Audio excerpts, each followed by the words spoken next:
Alhamdulillah, Allahumma salli wa sallim wa barik ala Sayyidina Muhammad. A'udzu billahi minasy syaithanir rajim. Bismillahirrahmanirrahim. Faman ya'mal mithqala dzarratin khairan yarah wa man ya'mal mithqala dzarratin syarran yarah. Amma ba'du. Hadirin kaum muslimin sidang jamaah Jumat, guru-guru kami semua yang sudah berhadir, mudah-mudahan kita semua di dalam lindungan Allah Subhanahu wa ta'ala. Jamaah sekalian, akhir-akhir ini di berbagai media, terutama media yang lazim kerap bersahabat dengan tangan kita, selalu memberitakan tentang fenomena-fenomena tentang dunia saat ini, baik fenomena tentang kondisi bumi saat ini maupun kondisi makhluk yang hidup di dalam bumi itu sendiri. Sehingga tidak sedikit pakar ilmu NASA memberitakan bahwa bumi kita dalam suatu ancaman, dan tidak sedikit juga muncul di medsos tentang beredarnya hadis-hadis yang mengatakan bahwa kiamat dalam hitungan hari lagi. Terlepas daripada benar atau tidaknya, sahih atau tidaknya hadis-hadis tersebut, dan kuat atau tidaknya pendapat-pendapat tersebut, yang jelas kita sebagai orang yang beriman meyakini seyakin-yakinnya, hakul yakin, kiamat itu pasti terjadi. Persoalan kapan? Jangankan kita, Rasul pun terdiam 1000 bahasa ketika ditanya oleh malaikat. Yang menjadi pertanyaannya adalah jamaah Jumat sekalian, kalaupun itu terjadi, apa yang sudah kita persiapkan? Inilah barangkali 15 menit ke depan yang menjadi kajian kita pada pertemuan Jumat yang singkat ini. Hadirin kaum muslimin sidang jamaah Jumat yang berbahagia, berbicara masalah kiamat banyak sekali ayat-ayat Al-Quran. Di antaranya tersebut di dalam surah Al-Qari'ah yang mungkin sudah sering kita baca, bahkan hafal maknanya. Allah menyebutkan bahwa Al-Qari'ah hari kiamat, Mal-Qari'ah. Tahukah kamu apa hari kiamat itu? Wa ma adraka mal-Qari'ah. Tahukah kamu apa hari kiamat itu? Yauma yakunu nasu kal-farashil mabthus wa takunu al-jibalu kal-'ihni al-manfush. Bahwa hari itu manusia seperti naga berkumpul, gunung-gunung geale di penghujung ayat itu Allah menegaskan, fa amma man thaqulat mawazinuhu fa huwa fi 'ishatin radiyah wa amma man khaffat mawazinuhu fa ummuhu hawiyah wa ma adraka ma hiya narun hamiyah. Di ujung ayatnya Allah berpegang, persoalan terjadi, pasti terjadi. Cuma dipegang Allah bahwanya Allah akan gelar mizan, maka bahwanya akan ditimbang seluruh amal perbuatan manusia selama hidup di dunia. Maka barang siapa yang timbangan amal kebaikannya itu lebih berat, awalnya ditimbang oleh Allah leluhur dan putra, maka oleh Allah bagi mereka itu adalah tempat kembalinya yang sangat berbahagia, surga Allah. Tetapi sebaliknya, orang-orang yang apabila ditimbang amal kebaikannya lebih berat buruknya, maka oleh Allah wa ummuhu hawiyah, maka bagi mereka itu adalah neraka hawiyah. Wa ma adraka ma hiya, apa itu neraka hawiyah tersebut? Narun hamiyah, api yang cukup tak tutup. Na'udzubillah. Jemaah sekalian, orang ada kita yang hadir kita ini, begadang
umum kita yang habis, wadah kita yang habis, kita yang asyik mengurusi orang lain. Kita lupa mengurusi diri kita sendiri. Sementara bumi dalam ancaman, sementara kondisi hidup kita semakin dekat dengan kematian.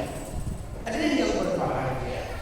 Makanya para ulama tafsir di dalam memahami ayat ini, surah Al-Qaryah ayat 6, Wahbah Suhaili, salah seorang ahli fikih dan juga tafsir dari Suriah, Syekh Muhammad Sayyid Al-Asqari juga menjelaskan, seorang ulama besar dari negeri Madinah. Ayat ini motivasi oleh Allah kepada kita bahwa lamudek kita belada kebajikan. Karena Allah diterima oleh Allah pada kiamat. Siapa di antara kita yang banyak baiknya, maka kita akan mendapatkan surga Allah.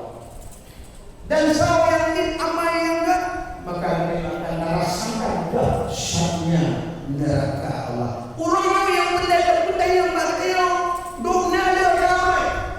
Nyo yang berleda sibuk kali, nyo yang berleda putih orang ni, beda pergi ke proyek, beda pergi ke nasib, nyen hoja perusahaan dia, beda pergi ke saya agak, beda pergi ke makwika. Kalau memang berfikir berbuat, bukan berfikir, bukan mengurusi, tapi coba cegah. Menyuai sudah ada tunggu dia tu di mana dia mau berubah upaya lah. Dia naik lagu. Maka berbuat fastabiqul khairat, berlomba-lomba di dalam kebajikan. Anda jangan menunggu di antara amal yang kita yang punya nasabah yang menjadi andalan dalam perjalanan Allah.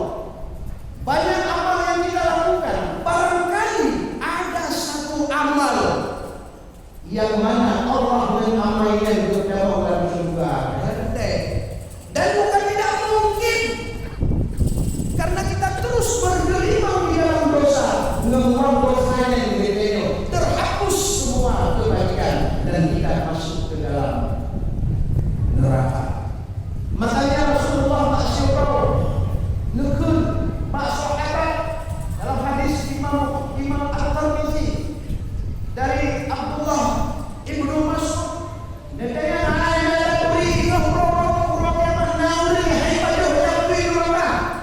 ada beberapa golongan manusia dari zaman mereka itu jauh dari siksaan api neraka.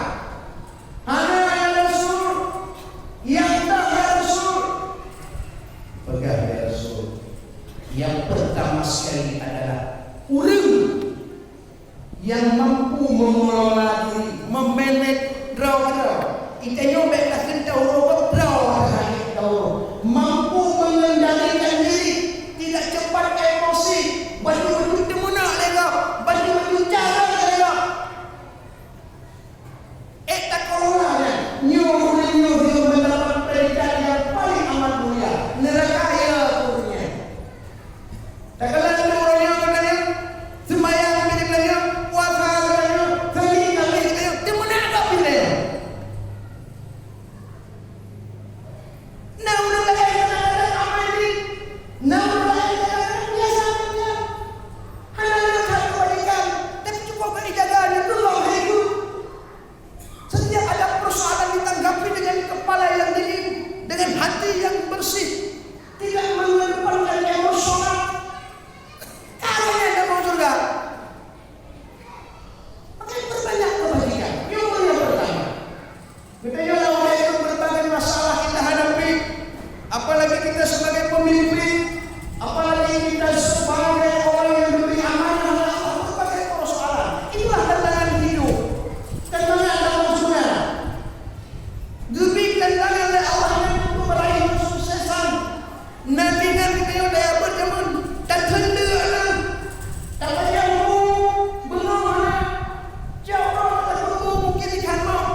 yang haram masuk neraka.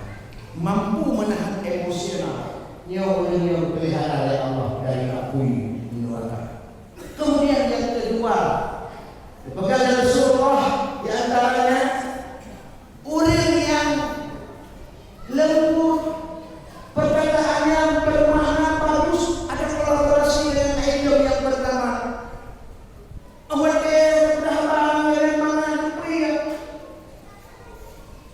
Makanya Rasulullah ini yang dipraktekkan Rasulullah. Tidak pernah Rasulullah itu bermusuhan dengan siapapun. Rasulullah tidak punya musuh di dunia ini. Musuh Rasulullah hanya orang-orang yang tidak menerima ajaran Islam, itu saja. Itu bukan musuh. Rasulullah sepanjang hidupnya dengan anak-anak baik. Tutur katanya itu disenangi anak-anak. Tutur katanya disenangi oleh orang sahabat. Tutur katanya disenangi oleh orang wanita tua muda. Kayak Rasulullah. Setiap perkataannya itu membawa pengaruh besar terhadap yang mendengarnya. Ini kemudian ada pengahaman. Jangankan waktu mau itu. Maka murid-murid lagi hadis namanya. Sebaliknya murid-murid yang mampu jaga lisan yang lembut. Ini adalah orang yang kedua yang mendapatkan kemenangan di akhirat jauh daripada api neraka. Karena kemudian dia tahajud dalam layanan. Karena layanan puasa sendiri. Mana puasa sendiri lah, cukup tak? Tapi dia hanya dulu menjaga akhlak yang jauh dari itu. Mana dia manual yang ke super kerak itu. Jemaah yang berbahagia. Yang ketiga, dipegang Rasulullah, orang yang memberi kemudahan bagi orang lain dalam hidup. Tapi kemudahan, katanya lah udah biombe keputulan dalam urusan apapun dengan kalimat damai kebajikan. Orang yang memberi kemudahan, katanya lah udah biombe berbagai persoalan umat, persoalan orang miskin, banyak persoalan. Orang susah banyak persoalan. Maka orang yang memberi jalan keluar, way out yang baik, memberi kemudahan bagi orang, bukan mempersulit. Yang jadi di dalam pepatah mengatakan, kalau bisa dipermudah, kenapa kita harus mempersulit? Itu kalimat yang bijak yang luar biasa. Ika yang bertulah, yang dalam kehidupan adalah pun nyambang konsampai tertulah, tinggal keputulan dia di dalam tubuh. Orang yang mana keputulan dia, lalu keputulan dia, maka dipanggilkan keputulan dia oleh Allah. Maka berilah kemudahan selama tidak bertentangan dengan titah Allah, titah Rasul, dengan aturan yang ada. Nyok kadang-kadang nyok malah cakap. Kadang-kadang yang orang mungkin yang berlebar itu jelas wajib itu cara atlet. Tapi beralam atlet dia berilah kemudahan. Ketika rencana A tidak mungkin kita lakukan, mungkin ada cara yang kedua. Allah sendiri hendak keputusan dia. Ya Allah, berperintah kepada yang Zumayyah, ke Yuda, mulai Yuda. Allahu Akbar. Ya Allah, kadang-kadang ya Allah,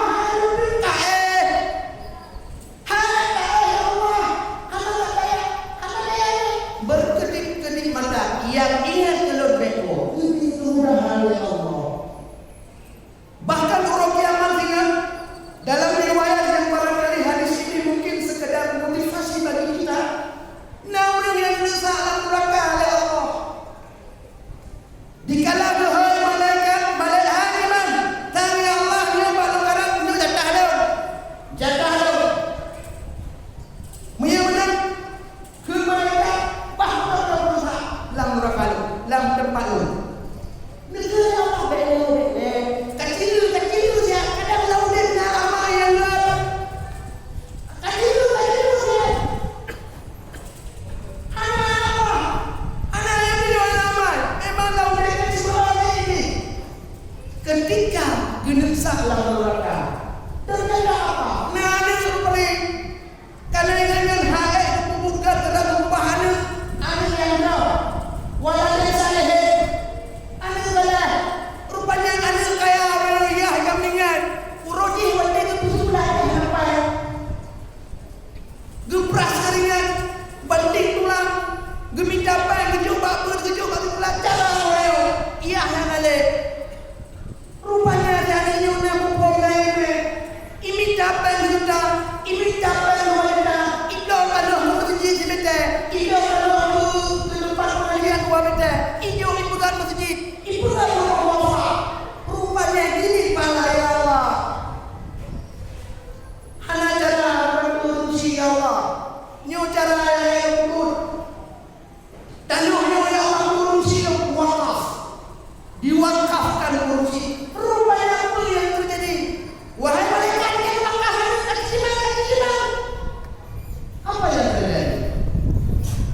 hingga semangat kamu dalam surga Allah. Ya Allah, berbagai macam persoalan. Nah, kadang-kadang orang sakit menurut ilmiah yang dibuka hendak ini mati. Coba bantu, beri kemudahan. Soal mati urusan Allah. Tugas kita bantu. Wa ta'awanu 'alal birri wat taqwa wa la ta'awanu 'alal itsmi wal 'udwan. Bayangkanlah anak murah kita itu. Kalau bisa beri kemudahan. Tapi ini tidak kita lakukan. Walaupun kalau kita letak kita membuat ini, ini tak orang jauh. Baik benar lah. Barang siapa yang mempersulit urusan manusia di bumi ini, Allah akan mempersulit nantinya di hari akhirat, mulai dari kubur sampai yaumil qiyamah. Barang siapa yang memberikan kemudahan terhadap urusan umat di dunia, Allah akan memberikan kemudahan di dunia. Yang kecil dalam hati kenal berat, sabuh kesusahan, sedalam tengok dan belum, Allah akan membantu sibuk kesusahan. Sehingga hari kiamat, yaumala dhilla illa dhillu, bak sabuh urau hana naungan kecuali yang naungan, yakni naungan Allah Subhanahu wa taala. Oleh karena itu jamaah sekalian yang berfikir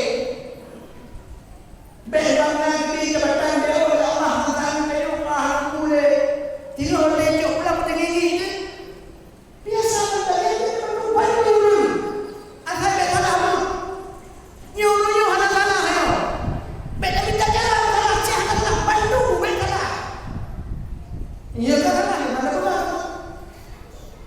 ini persoalan jemaah mereka itu boleh hana salah dan minta jalan boleh salah maka ingat dunia akan berakhir. Allah akan mempersulit urusan wilayah Singapura akhirat.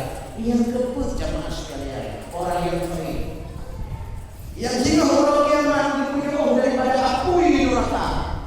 Negara Ahmad Ibn Mas'ud, orang yang dekat, qarib, yang tahu oleh manusia, yang itu. Gedanya udahnya.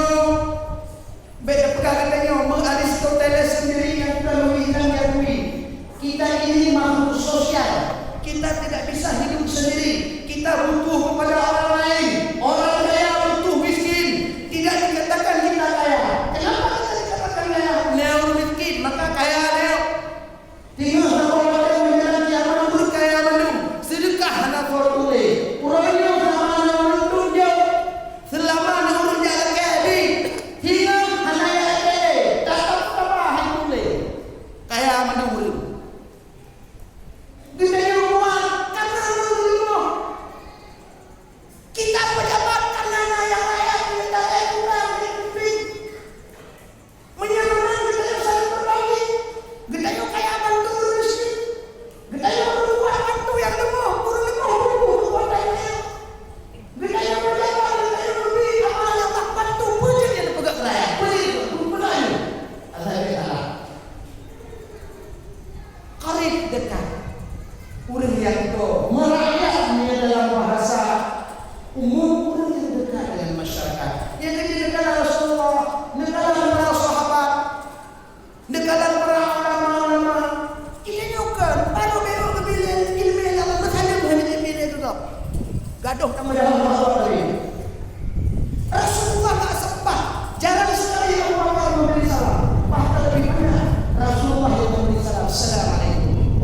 Nyambah kedekatan Rasulullah dengan para sahabat. Maka wajar ketika Rasulullah wafat, menangislah mereka semua. Jangankan mereka, dunia dan isinya pun ikut bersedih. Oleh karena itu jamaah sekalian, sebagai kesimpulan kita yang terakhir kali ini adalah mari kita dalam hidup ini memperbanyak kebajikan sekecil apapun. Faman ya'mal mithqala dzarratin khairan yarah wa man ya'mal mithqala dzarratin syarran yarah. Sebiji sawi pun kebajikan Allah akan membayar dia. Sebiji sawi pun keburukan Allah itu akan berpulang. So yang pula bohu maka melumpurlah bohu yang akan panen. Barang siapa yang menanam kebajikan maka kebajikanlah yang akan mereka petik. Dan barang siapa yang menanam yang akan mereka raih. Maka mari kita menanam benih kebaikan. Innal ladzina amanu wa 'amilus shalihati lahum jannatun na'im. Orang-orang yang beriman, yang beramal saleh, berbuat kebaikan, bagi mereka adalah lahum jannatun na'im, surga jannatun na'im. Orang-orang yang kufur, innal ladzina kafaru min ahli kitab wal musyrikin fi nari jahannam khalidina fiha. Orang-orang yang kufur kepada Allah, bagi mereka adalah neraka jahanam khalidina fiha, kekal selama-lamanya. Demikian yang dapat sampaikan. Mudah-mudahan menjadi renungan, motivasi, dan dakwah Allah, dan menggoncangkan dunia ini sebelum terlambat. Ayo, mari kita berbuat kebaikan. InsyaAllah kita selamat dunia wal akhirah. Amin ya rabbal alamin.